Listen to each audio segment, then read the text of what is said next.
friends, companions on the way to find the secret of alchemy, which transforms evil, which is transient, to divine good, which is eternal. Hear my thoughts on a river of tears, tears of all who suffer, who do evil, who suffer evil.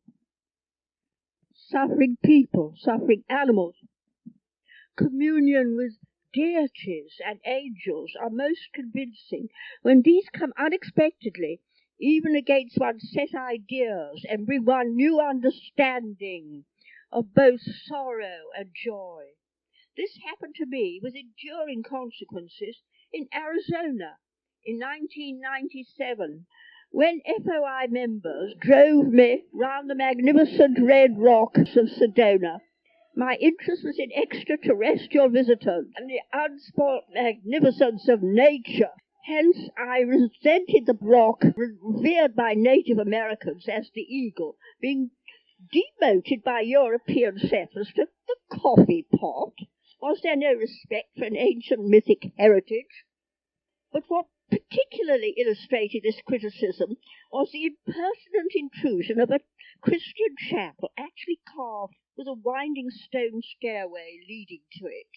I hate carvings in stones and figures put on mountains. I regard mountains as sacred to deities of the spirit of the land.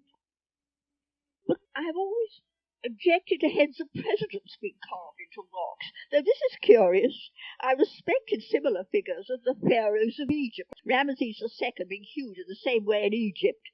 Oh, that seemed to be all right. So I refused to visit this chapel, but vaguely noticed that it was dedicated to Mary Magdalene, in whom I took little interest. Then, now sometimes odd incidents occur that almost shock one. I was staying with another FOI priestess, who one morning said she was going to take me somewhere, but did not tell me where. It was to be a surprise. So off we went amidst the rosy splendour, blood-red rock, darkly silhouetted against a hot blue sky, when suddenly she turned abruptly and drove her car up a steep, rough road. She parked, and we both got out. I looked around, then up. Towering above me was the very chapel I had refused to visit. Reluctantly, I climbed up the steps, saying nothing.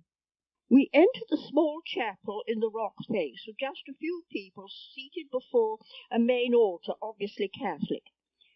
I noticed a side shrine on the left, formed by the silhouette of a woman. Within this was a statue.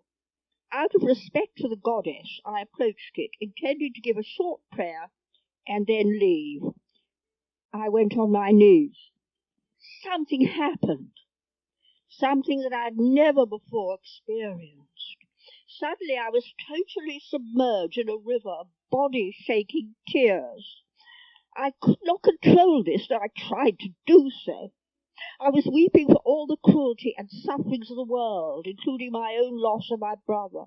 I wept for the abused and their abusers. I wept for past and coming cataclysms. And I knew that this river of sorrow flowed deeply, blackly in the depths.